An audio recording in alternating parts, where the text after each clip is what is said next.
So part of what makes kinematics a little bit unique is we've already, in the last video, basically set up the equations that we're going to use. So for so many of the problems we've worked so far in class, the first thing you have to do is set up the equations. Kinematics functions a little bit differently because we've built some assumptions in, we've already set up our equations. Now it's sort of we have more equations than what we need, and so what we need to do is figure out which equations are actually going to be useful in solving any particular problem. And so for starters, there's sort of a series of questions that we can walk ourselves through to help us figure out what equation is probably going to be the most useful one in trying to answer a particular question. So when you're working a kinematics problem, for each dimension that your object is moving in, you can ask the following set of questions. So for starters, what do I know? And we're going to think about the 5 vector quantities: acceleration, initial velocity, final velocity, initial position, final position, and then the scalar time. Question 2, is the acceleration of the object 0? If the answer to this question is yes, then you know you have constant velocity motion and you really only have one equation. If the acceleration is 0, basically this is the equation that's going to describe what's going on with your object. On the other hand, if the acceleration is not 0, then the next question you need to ask is the acceleration constant? And this is one that's easy to skip, but is actually really important. Because if the answer to this question is no, then you cannot use the constant acceleration kinematic equations that we've just set up, right? Those equations were all built on the assumption that you have constant accelerated motion. And so if your acceleration isn't constant, and there's plenty of motions where the acceleration isn't constant, then those equations aren't going to help you. On the other hand, there's obviously plenty of situations in which we will have constant acceleration motion. And so when the answer to that question is yes, then we need to go to figure out which of our 3 constant acceleration equations we want to use. So now that we know that we're working a constant acceleration problem, we've got the next question. Do I know or want to know time? If I don't, it's very rare the cases where if I don't know time or don't need to know time, that my one equation that doesn't include time won't basically get you to your answer.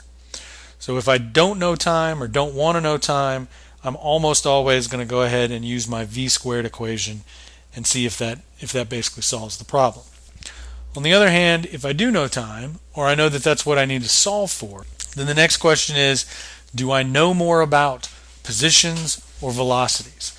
And so maybe it's, hey, that's what I need is a position or velocity. Maybe it's I want to solve for time and what I'm told about is position or velocities. But wherever I have more information, that's the equation that I want to use. So if I know more about position, I'm going to use the position as a function of time equation. If I know more about velocity, I'm going to use the velocity as a function of time. Let's look at an example. So here we're told we've got a motorcyclist. He's traveling along a long straight stretch of highway. Initially he's traveling with a speed of 25 meters per second. A road sign informs him that he's approaching a small town and needs to slow to a speed of 10 meters per second. If the small town is only 300 meters past the road sign and he slows at a constant rate, what is the cyclist's acceleration? How long will it take him to slow down? So again, we're going to start by saying what do we know, and the first thing we're going to do is we're going to draw a picture that shows not just the initial situation, that's what we've already got, but also shows us the final situation. And so I know at the end, he's 300 meters further down the road, and he's slowed so that his final velocity is much less than his initial velocity. I'll go ahead and pick a coordinate system, so I'll let my cyclist start at the origin and move in the positive x direction. That seems easiest.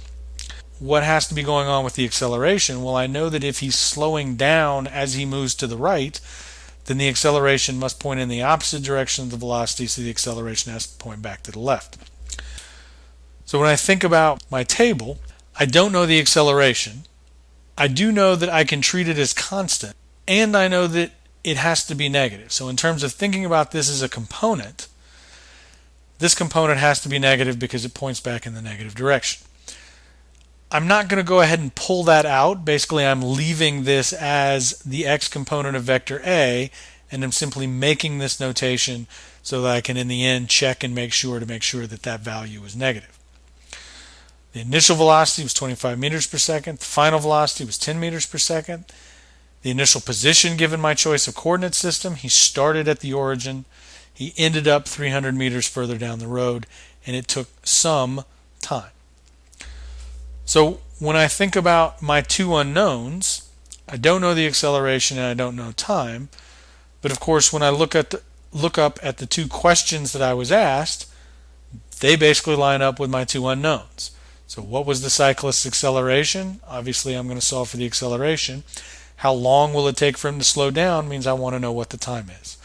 So my two unknowns line up with the two questions. That gives me some confidence that we're setting things up correctly.